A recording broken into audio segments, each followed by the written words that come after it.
All right, welcome everybody to another episode of Tennis Channel Inside In on the Tennis Channel Podcast Network. Mitch Michals, Santa Monica Studios, Australian Open into week 2. Joined now by Tennis Channel Zone. It's that time of year again. Joining back on the show, established journalist, 60-minute correspondent, Jon Wertheim, fresh off the set of Tennis Channel Live's 2-hour show. Jon, welcome back, and hope the energy's high because we're going to need it today. All right, high energy. Good to be here. I'm already, we're already taking my tie off, but let's talk some tennis. Yeah, the start of the season every year we do these highs and lows where there's the short off season, everybody hits the ground running, and the first thing I wanted to start with, and I don't know if you've seen it, I've noticed the commentary online and in the media, but the depth of the game has really been striking me as jarring. These first and second rounds, and watching these matches, because the scoreline won't do it justice, but some of these upsets we've seen, whether it's Holger going out or on the women's side, I feel like the players have really taken the match. It hasn't been given to them, and I don't know if it is more resources in tennis or just the quality of depth is better, but I'm starting to see the talent pool widen across both tours. I think you're right. Hot take. Yeah. This is what happens when you don't have Serena, Federer, Nadal, and Djokovic. To me, this tournament's really a sense of, look, these guys were extraordinary. We could pencil them through to the semis and finals, and you're talking about 4 players that among them won more than 80 majors. We don't have that anymore. No. And the margins are thin. The other thing, I think you raise a good point on resources. And we have these announcements of the ATP and to some extent the WTA even having this essentially guaranteed wage and players investing more into their training. We were talking on the show, Cam Norrie now has a data guy. It would have been inconceivable that a player outside the top 10 had a data guy on staff not that long ago. And I think that the investment in training and coaching has probably narrowed that as well. But we always used to see, the margins are narrow. And what we're realizing is that Federer, Nadal, Djokovic, Serena, those are the outliers. What's much more statistically probable is that 2 guys, one of them's number 11 and one of them's number 40. Yeah, it's a coin flip sometimes. I saw a stat, and De Minaur lost last night. Tsitsipas is still in the top 10. He would have exited with that loss when the Aussie ended. It would have been 58 months in the top 10. Which is an insane for Steph, which is great. We don't bat an eye at that because we're used to what Federer, Djokovic, Serena did in the top 10. So I think that point's huge. I think the other side of it is that players would have tapped out maybe a little early on pro tennis or maybe plateaued and gotten into media or gotten into coaching or whatever. And there's more, incentivization to keep going. So that's the first thing I noticed with this tournament. Got to backtrack a little bit though. You got the chance to, with 60 Minutes, speak to Novak Djokovic in Serbia at the end of his 2023 season. It's a great interview if you guys haven't checked it out, but the mind behind the genius and what he said and how he was able to kind of tell his story in that interview is fascinating. I'll start with this. Was there anything that you kind of learned in talking to him about his perspective on things and maybe his motivation on things that you didn't know before? Yeah, it was a wild interview in the sense that he was great. He really came to play. It's not often an athlete like that is so open about his process, his mentality. I think he is, I think he's a naturally curious guy, and I think in a weird way, he's as curious about his success as any of his fans are, if any of us are, and it almost helps him to articulate what's going on. I think he really sort of relishes talking about his processes, because I think, honestly, he's a little mystified by it all. One thing that struck me, and I don't know if it's a surprise, but just how absolutely devoted to tennis he remains. And sometimes, he's 36 years old, he has multiple kids, he's won the GOAT race, like what's he doing? And you say, oh my God, this guy's motivation is no different. It's no less intense than it was 10 years ago when he was chasing. And he said, look, I've moved from this sort of chasing mode to creating mode, but he has found motivation, and some of it is external, right? I want to beat these kids. I like that Carlos Alcaraz blinked and looked me in the eye. Now I can go beat him in Cincinnati, and I can go try to win the U.S. Open. I also think he has found motivation just doing things really well. And again, he's 36 years old. He's got 24 majors. He could retire tomorrow, and most people would say greatest ever, and he's still not drinking beer. It's really extraordinary how devoted he is. It rejuvenated him, certainly, that Alcaraz, these guys, Sinner, are coming up. hearing him say the stuff about contact sports, about how it is like you don't get to actually like physically interact, but he'll notice if he's breaking a guy down on the replay or what's in his eyes. That part was fascinating.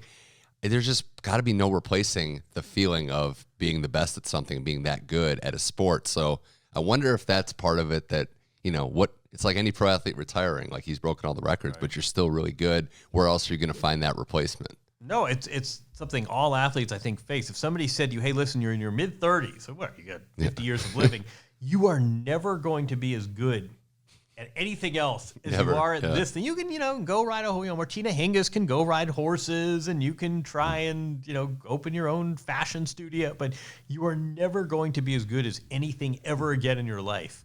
That's pretty daunting. And I think for someone like Novak, he recognizes that and is going to prolong this as long as he possibly can. Well, he's never better than anywhere else but Australia. He's searching for his 11th record-extending title, into the quarterfinals again. 58th major quarterfinal, which ties him with Federer. Another stat that's like a guy makes 12 quarterfinals in a career. It's like great career, and now he's in the push on 60. But the match against Mannarino was not competitive, and I know we were looking at Ben Shelton as a potential, and Mannarino, to his credit, beats Shelton, but it's like the theme of this tournament, as well as Djokovic's dominance, John, is that styles make fights, and Djokovic just had an answer for everything that Mannarino did, and maybe more importantly, had a strategy for it as well. Yeah, I mean, I think it also probably helped Mannarino. God bless him. Great point of his career. He's playing the best tennis. He's in the top 20. He'd also played almost 12 hours of tennis and 3 straight 5-setters, and especially at age 35. That's a lot of damage you've taken on when you've been playing Novak Djokovic. He's getting, like any player, not just Mannarino, more tired, maybe the fatigue's there, and then Djokovic, being the outlier unicorn, is getting better as these tournaments go on.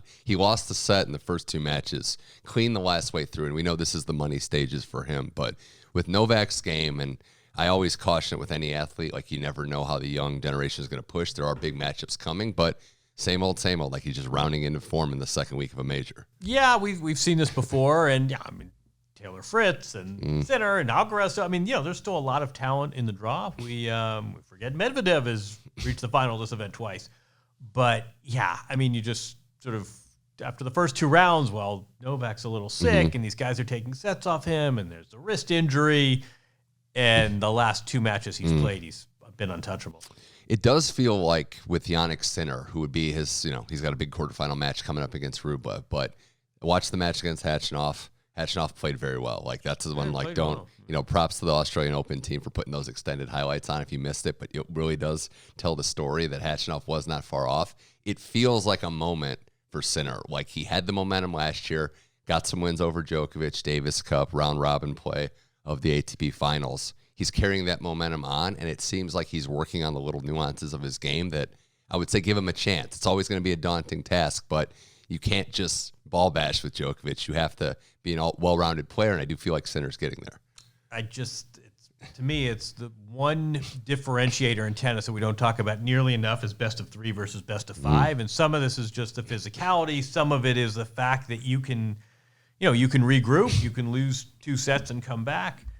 I just feel like you got to see Sinner do it against Djokovic in best of 5. And the play in November was terrific. I think Sinner's answered a lot of questions, but I think he's also at the phase of his career. Sinner is now where no more consolation prizes, no more moral victories. If he doesn't win this title, I think it's kind of a disappointing campaign. So this could be a breakthrough, but it also could be, great November. But you didn't bring it when it mattered. Yeah, that's a good point, thinking about that. The last time we saw him in a major, pushed best of 5 Zverev and lost that match, and that's kind of been the one knock that he hasn't. A lot of 5-set defeats in Sinner's career. Yeah, even if he beats, you're right, there really is no consolation. Like, even if he beats Djokovic, like lose to Alcaraz or Medvedev, that's going to be a disappointment. But the game is there, and he's had the hammer on Alcaraz, and he's somebody that keeps steadily getting better. We talked about it before we started, but Taylor Fritz had last night probably the match win of his career, definitely in a major, beating Tsitsipas, who 2 years ago, dating back to that, they played in a major, I think it was 3rd round, and Australia, and Fritz was probably the better player, arguably, lost a couple big points, kind of avenges that last night. It was a clean match beyond belief for Fritz. I saw the unforced error stats were like 50-17, and I don't think he made one. If he did, he made 1 or 2 in the 4th set. So this is a player that's not afraid to go for it, but is just playing cleaner tennis, and, it's the process of becoming an elite player that we're starting to see way out. Yeah, and I think also it's nice to see because what we always say about Taylor Fritz, there's a level of professionalism. It's admirable. The results at the majors just aren't there. He knows as well as anyone that's where players make their bones. Now we've got back-to-back quarterfinals. Yeah, I think you're right. We were talking about it. I mean, he beats Nadal, wins Indian Wells, but we now know that Nadal was pretty banged up. This may have been the biggest win of his career. I think so, and I think Tsitsipas brought it. There were questions with him. I think he played a pretty good match. He's going to have higher air totals given how he plays on the margins, but there were moments in that match where, I don't want to say Fritz could have checked out, where the going was getting tough, and he had to dig deep. And he won it in 4 versus 5, and it gets him another crack at Novak Djokovic, but more than anything, it gets him success at this major where his, unfortunately, compatriots haven't had any success this year, it seems like. Yeah, this was... we talked about the dartboard thing last year, like the American men, it just... it didn't happen across the board this year, except for Taylor Fritz. And weird, in strange sets of circumstances. I mean, it's interesting to me that the 2 best Americans by the rankings earn their keep on the women's side and the men's side. Coco and Taylor Fritz, as we speak, are still in this tournament. They're going strong. Their number, these numbers aren't arbitrary. They are the best Americans for a reason. And then there were some really mystifying and disappointing results thrown in there. I felt like Shelton tried to break them each down quickly. That was a test that he hadn't passed before. They hadn't taken before. Lefty. Yeah, veteran. Not going to give you any power whatsoever. Exactly. Paul, it was, I hate to say it, it was like he had match points that he didn't convert in the 4th, but it went back to that Casper Ruud US Open match 2 years ago. 5th set, he had nothing left. Right. And I don't know if that was, what do we hear about Tommy Paul? That he's really been working on his conditioning. He's gotten so much more. I don't know if that was just, I had match points in the 4th set. I can't believe I shanked those 2 balls. I'm checking out. Or if his body just said tap time. I will give props to Kekmanovic. He saved match points before. Seems like a really tough tennis player out there, and the conditioning's not an issue there.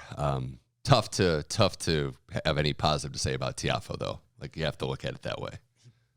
I think that Mahach is one of the guys. And people on tennis I do like say, him. They say, I want to practice with this guy. He's got game. Amazing. He's got game. He should be ranked so much higher than he is. You'll note as we speak, he's still in the doubles draw, and actually they beat Raymond Salisbury, the U.S. So this guy's got some game. But yeah, I was surprised by, if nothing else, that Francis didn't make that more competitive.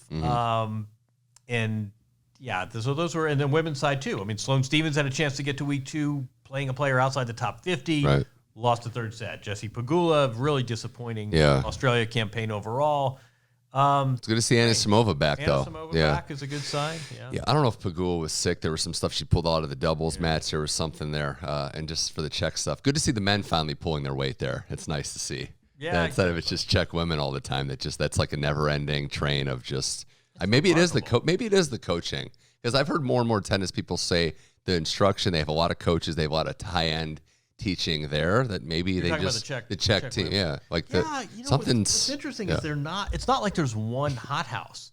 So some come from Brno, or Brno, BRNO, and others are from Prague, and some of them leave the country and come back. It's not as though there's one sort of hothouse academy where they're all coming from. But no, for I don't know, the population 8-9 million. Yeah, around there, I think. It's extraordinary the quantity of top players they're producing. And not one style either. Like, it seems like they're not.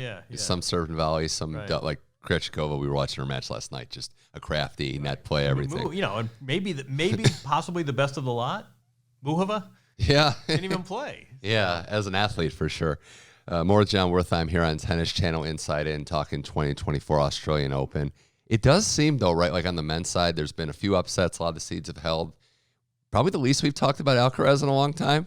Like, he's there. He's the 2 seed, but I do feel like with the Djokovic stuff and Sinner making his move, we just mentioned Fritz, and Medvedev's always a character, but it seems like Alcaraz, I don't want to say under the radar, but not being hyped up as much as maybe before. So, you want another hot take? Yeah, let's hear it. We were talking about this on the show, that Farrah Fawcett dies during Wimbledon maybe 15 years ago. And you say, well, why didn't I not know that? Well, Michael Jackson passed away that same day, obscuring Farrah Fawcett. I think that happens a lot in tennis. You've got some crazy match, or the play goes till 3:30 in the morning, or you've got the longest match tiebreak in women's tennis history. And sometimes it's just a matter of timing. So if Alcaraz plays a night match, it's going to be really, really late. Not a lot of people are watching tennis in the U.S. I mean, that's true. Yeah, that's probably really it. Is that these overnights? If you're playing the night match, the first night on, it's midnight Pacific, 3 Eastern. That's the worst time. You're almost better at the late one where the East Coast is getting up. But we've kind of just looked at them a little differently. Not that anything's wrong with that, but I think it's we're a impatient, not focused country sometimes, or population of tennis sometimes, and the new hot toy is Sinner right now, and Djokovic is still here dominating, but Alcaraz gets to the final. We'll be right back here and talking about him again. That's a good point, though. We haven't really, he's obviously didn't play last year, hasn't done in Australia what he's done at the other 3 majors, where he's reached at least the semis and won 2 of them. It's a good point. For a guy who's kind of the next big thing and has won 2 of the last 7 majors, it's a little weird we haven't talked about him more. I love the point that you made. We might as well just get it out of the way about how there's no other sport that would be finishing up at 4 a.m. across any league. And I know that there's different circumstances. I understand that it's a one-off, and the very next night there was an hour where no matches were taking place, and matches had to go long. And it was all this chaotic stuff. It does take away from all the storylines that was only the unfair to the players that accomplished so much that day. That was all that was being talked about. I just couldn't get over that they started this tournament saying we're going to fix this by adding another day. From a logic perspective. That insulted our intelligence.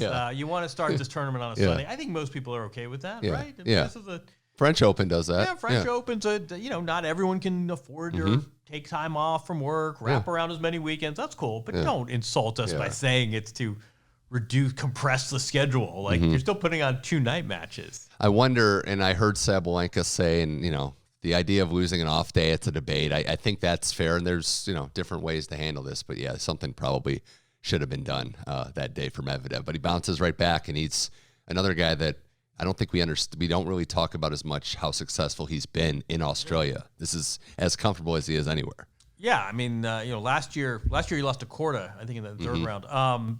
But this is a guy who's been to 2 finals. I also think, boy, he kind of let the tournament off the hook. If he had said, "This is absurd. Now I have to go to sleep at 7 a.m. If he would have lost that match. If I had lost that match or my wiring, now this is really going to impact me the rest of the tournament." He was really cool about it. The tournament should be sending him a gift basket or, he let them off the hook, and then he's back to normal. Now he's playing first on today. Yeah, too bad he's a robot that doesn't really need to deal with sleep patterns. That's a pretty good superpower, he said, to be able to sleep wherever. Must be nice. More on the men's side, John, any other thoughts of players still in it before we kind of dip to the women for a bit? No, in a weird way, it's been a pretty formful draw. There have been some spasm, Nuno Borges beating Dimitrov. College tennis making a move here. Him and Cam Norrie making it so far. What we see, I think there were 29 college players in the singles draw. But no, I think which bodes well for later in the tournament. Pretty, men's side anyway, a lot of chalk. I don't think when Dimitrov losing is a big week 1 upset, I think that tells you something about the form. That Arthur Cazot kid looks pretty good. Yeah, I know. Arthur. I hate reciprocal wild cards. I know. But in this case, boy, that kid is big. And it's nice to see, the guy's maybe 5'11" and $160 and a real shot maker, and he's an exciting. I think he's won 1 main draw ATP match coming in. It was week 2 of a major. That was one where he beat Holger, he beat Griekspoor back to back, and they were pretty great matches. Griekspoor was like one and done. Arthur makes me think of Dudley Moore a little bit when I saw another Arthur coming through. We've got Feast and Rindernet. Who said he was the number 3 Arthur. Just everybody coming through. Well, the women's side, can't say the seeds have held their weight as much as the men. Iga's loss really, and I shouldn't just pinpoint it on that, but it really was that final house of cards moment. So many upsets before, but when she went out, Qinwen Zhang's the highest seed left on the top of the bracket. That's a 12. Nice player, but that's wild. And I don't know. I feel bad about Iga in part because, I think most of us, you like her personally, you like her game, you like what she's achieved. I think you could make the case this is the most accomplished player since Serena, and yet, I don't know. She's lost 4 of the last 5 majors she's entered. Mm-hmm. She lost to a player outside the top 50. The major she's lost to, she's great on clay, great at the French. The others, she's not even getting to the latter rounds. She's losing to a player ranked number 50. I feel like there's just some. There's been a pattern here. There's been a pattern of winning the first set and then the dip completely, wheels fall off, and then maybe not be able to handle the pushback. I wonder, and that's obviously the number one point you made is got to separate clay from the rest. Different player on clay, dominant, has a chance to chase down Chrissy Everett's record. I'm all with you there. But other majors hasn't happened for her. I wonder if, and I'm not obviously in the camp, and this is just me thinking out loud, she's so good with her plan A, but when plan A doesn't work, where's the adjustments? Where it's like we see football on with the playoffs now. When they make adjustments, how do you react when you're not doing scripted plays anymore? Noskova, I mean, props to her, 19-year-old, another Czech, but that felt like a winnable match for an elite player if you're number one in the world. So, and I think, Iga's tinkering with her serve in the offseason, and on the one hand, you say, oh, that's great. She's still using this short window to make adjustments and improve. Martina made a good point, though. She said, that doesn't. Yeah. It's a little bit hitchy in what she's doing. And I also think, there was a really telling moment. She's listening to the Rolling Stones. She likes the Rolling Stones. He said, oh, what's your favorite Rolling Stones song? She didn't want to answer. They might make a playlist. Someone might say something on social media.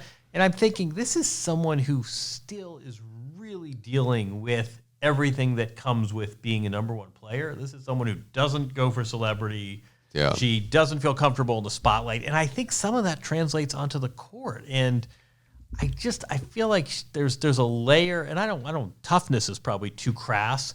Something is missing. There's a scratch in the facade. Her level when she's on is the best in the world. Yeah, like I put her into everything. And when, she's a very process oriented player. Yeah. I wonder when the process gets interrupted, whether it's her doing, or a lot of times, look, it's just real life, real tennis stuff that happens.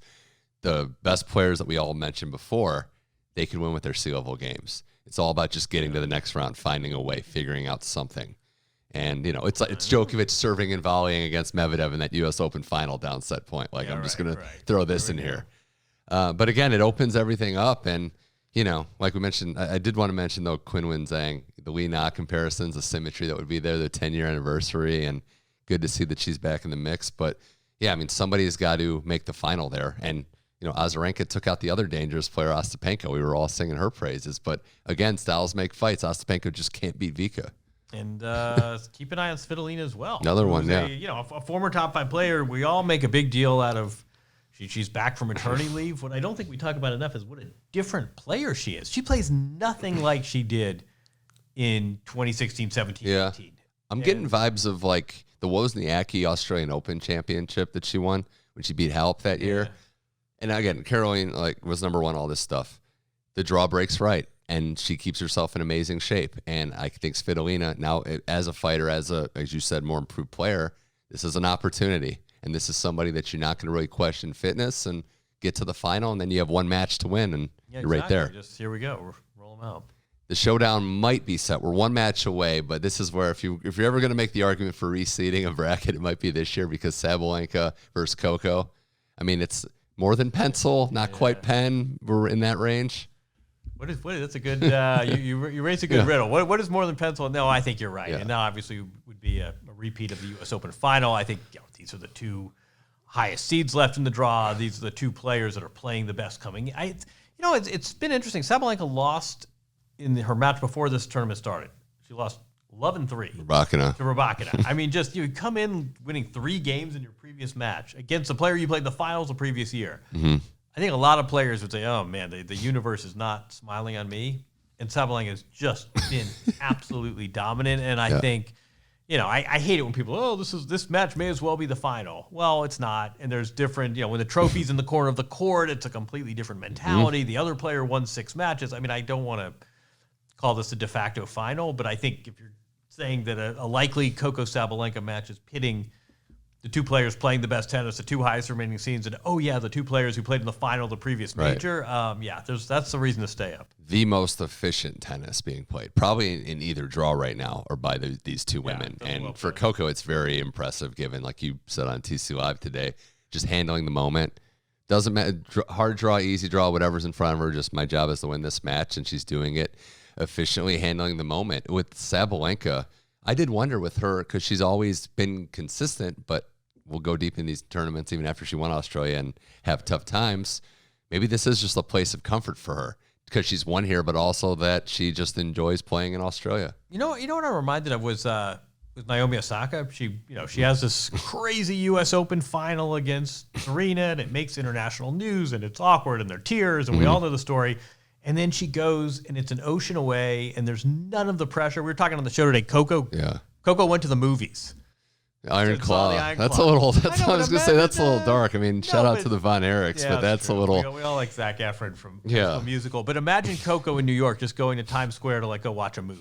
It never happened. And I think there's something about the rhythms of Australia and the vibe and the fact that you're in the planet's sub-basement that you can kind of reset. And I think for both her and Sabalenka, very different environment than that last weekend in New York. It won't be, for Sabalenka's benefit, I think, you won't have to worry about a fully partisan New York City crowd, which could help her. Right. I said the same thing. We didn't mention him. I should say, Rublev last night against De Minaur. I went into that match thinking that if Rublev handles the moment, handles being on the road, and handles the physical conditions, and it wasn't easy because it hardly is with Andre Rublev in these big matches, but he weathered the storm and his body didn't let him down. And, sometimes it's easier said than done to just go out and beat the crowd too. Right. I mean, I also feel like sometimes we overstate that in tennis. The Greek population of Melbourne is really going to help Sakkari over the line.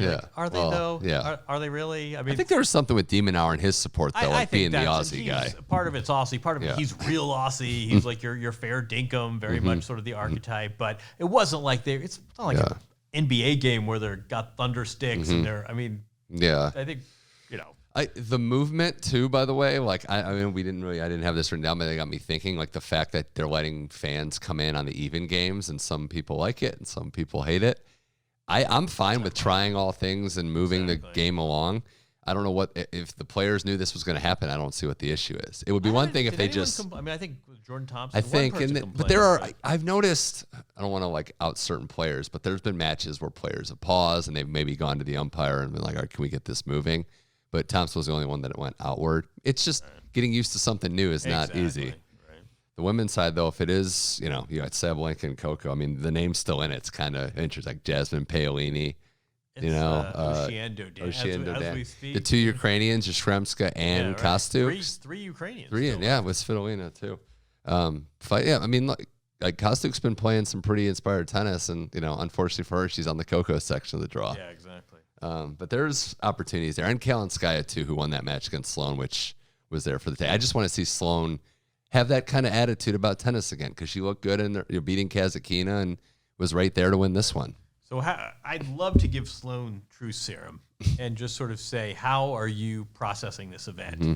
How are you accessing this? On the one hand, you beat Kazatkina, you beat a seed, you won back-to-back matches for the first time in months and months, and then you lost to a player outside the top 50 with a chance to get to the second week of a major. I don't know how that goes down. I mean, Sloane is cool about this, and we've known this her entire career. When she's on, she's as good as anyone, and when she's off, it's tough for her, and we got a little of both this tournament. Before we get to the quarterfinal breakdowns and big matchups on deck, you brought this point up as well. Unfortunately, could be, and again, Rafa didn't play, but there was a lot of maybe end of eras, end of, careers winding down. We kind of saw on display with maybe Murray, maybe Cilic, maybe Stan on the men's side. Yeah, I mean, that's a reality of tennis. I think one of the wild cards here is the Paris Olympics. Obviously, for the French players, also for the players in Europe, it's a nice way to end up your career. At the same time, there are not a lot of wild cards. It's not as though you want to play, you're automatically in. I think it'll be really interesting to see Venus, Rafa, even Murray, if there are 4 eligible players from your country and you are not ahead of them, it's not so easy to. We're talking about that with the American men. Look at the American men. It's so tightly contested right now. Yeah, right. So one of the 5 won't be on that team. Yeah, and you're talking like Eubanks, then Corderby on the outside, because the top 4 seem like they're entrenched right now. Right, exactly. But a big result here or there, points to defend. Right. We know. It does put it into perspective, right? We talk about the big ones like Murray, and, he's just not going to. These guys have such high standards, guys and girls, of themselves that if they don't see it, it's not, Djokovic sees it and he's still out there winning. That's, the difference. The quarterfinal side, though, Jon Wertheim here on Tennis Channel Inside In. I guess Rublev Sinner, one that I'm looking forward to a lot. Who's going to break through? Rublev 10th quarterfinal appearance. Looking for that first semi. That's an amazing statistic. And you know that has got to weigh on him. The draw did him no favors. He's playing the hottest player on tour. He's 2-4 against Sinner. I mean, Sinner has just looked so good and so efficient. And even when he's gotten into little patches of trouble, he's gotten his way out of it. Hasn't dropped a set yet. I think that's going to be really tough for Rublev. And I'll put my analytic hat on, just things I've heard like Courier and other people say, but the mismatch being Rublev's second serve, not exactly elite, big returners, big clean ball strikers have had success in Sinner's case. I think it comes down to how Rublev's serving, but he's playing a train moving downhill. I mean, there's just nothing else to say than that. And the Sinner. In Sinner, yeah. Yeah, exactly. That's a tough one. And then obviously Fritz getting another crack at Djokovic. U.S. Open, Aussie Open, like hasn't beaten him yet. Yeah, Wimbledon. Yeah, I don't know what. I mean, Fritz has got to serve well. I mean, to his credit, he's not going to break down physically. I mean, I think his conditioning is very strong. I just, Djokovic, best of 5, Australia, track record, scar tissue. Say some serve +1 tennis. Shorten some of these points and go for his shots. And it might take more unforced errors than, you might have to be aggressive and know you're going to make some mistakes. But beating the GOAT in the best of 5, that's the thing. And I don't know if there's anyone, other than the guys that have done it before. Other side of the bracket, I mean, do you think what would be the likelihood, do you think? Like strong chance, good chance that we see Medvedev Alcaraz in the semi, or do you think some fireworks could happen there? Keep an eye. I mean, is that the Zverev? I don't know. Zverev plays Nori. Zverev's Nori, right? Yeah. And I don't think he's ever lost to him. It is a really good point you raised. We haven't really spoken. Alcaraz started against Gasquet, and then finally after 200 matches, he played Jerry Zhang, who's retired in the younger match than him, too. but he got 2 games. He finally plays a younger opponent. The guy wins 2 games and retires. Yeah, I think you're probably right. I think this has been a very formful draw so far. Yeah, it's Hubie Hurkacz, who plays Kazoo, who's another player that I may have a little upset pick there. That Hubie is. I like Hubie. He's a good server. Hugo and Bear gave him a match, but similar to Egan in one sense, not all the way, but like grass court, he's something special. In the other majors, he's good. Maybe not great. Maybe beatable. Be a way to put it. Yeah, I think he also. The same. If fans know which players get tight, you can believe that the other players across the net know it too, and you have a reputation for a guy, a lovely guy, nice to have him out here, fun player, but a guy who doesn't necessarily punch through when it's 5-all. Other players know that. Well, we just want to put into perspective on the women's side. We're expecting Sabalenka and Coco to win. Although Sabalenka might have some trouble with Barbara Krejcikova. I say might because she has beaten top players. She's won a major. There's a level of professionalism and a different style there. So maybe, but we kind of said that about Anisimova, and she won 4 games. But, a match for the final and ultimately, John, a title, if we get to that point for either of those two, we're talking the 2 major club, and that's something special, Hall of Fame. Yeah, we're also talking about a pretty compressed set of time. I mean, Sabalenka, we used to say, well, you never know what you're going to get, and she used to choose a great wild card. She's really buttoned it up, and she hasn't, she's only won but, 1 major, but now she's I think it's 6 straight quarterfinals or better. Oh, yeah, she's been the most consistent by far. Totally consistent. And all of these sort of wild flights of fancies where she would, she lost to Anisimova in Australia a few years ago. We don't see that anymore. And yeah, I think Coco's done a really nice job of backing up her first major win. She said, I think in a weird way, I think people said it, she said it, and people said, what? But I think it actually really helped her. She said, look, I'm not thinking about back-to-back majors. I'm thinking of winning 10 of these. And everybody sort of said, why would you put that kind of pressure on yourself? But in a weird way, it sort of takes pressure off. I'm thinking so macro. Yeah. If I lose here, it's fine. I'm still going for double figures. 2 hard court majors on the trot. That's like the Naomi Osaka special. Yeah, exactly. Just going the wraparound. And in the case of Coco, Naomi did both of hers back-to-back, remember? Oh, yeah. So, could happen again for her. Wrapping up here, just a couple quick hitters before I let you go. Jon Wertheim on Tennis Channel Insight. And I do want to join the tennis community in offering condolences for Mike Dixon, the journalist that passed away. I didn't know him personally, but read a lot of his stuff. Pro's pro that a lot of people could say great things about. And I know, your fraternity of tennis journalists could use more and more people like him, and, just want to offer my condolences to his family. I appreciate that, and I will second that in every way, to Mike's family, to the fact that you really missed. This is an absolute stalwart. You'd see this guy all over the world, and just, that this wasn't someone who wanted to necessarily, be known. He wasn't a look at me social media guy, just a guy who did an honest reporter, good, proper journalist, and he'll be missed. So we want to send our condolences that way. Want to also ask you a couple of questions out the door here, Jon Wertheim. One, when will we see Rafa again? Oh, man. That's a great question. I think some of this is health and some of this is sort of planning.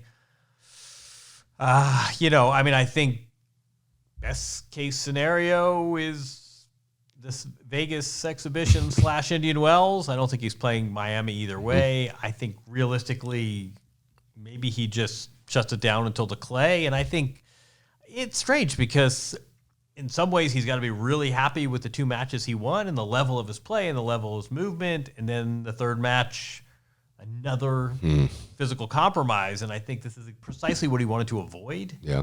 So I don't know. Some of this is about just what the scans and the MRI and the doctors say, and I think some of this is a lot more strategic about how he wants this year to shape up. He knows the end is coming, so unfortunately, we're planning out and trying to maximize the minutes that he has left on court, so we wish him the best there. Last thing, it sounds like it's kind of a good deal, but was Andre Agassi back in the public eye a little bit here?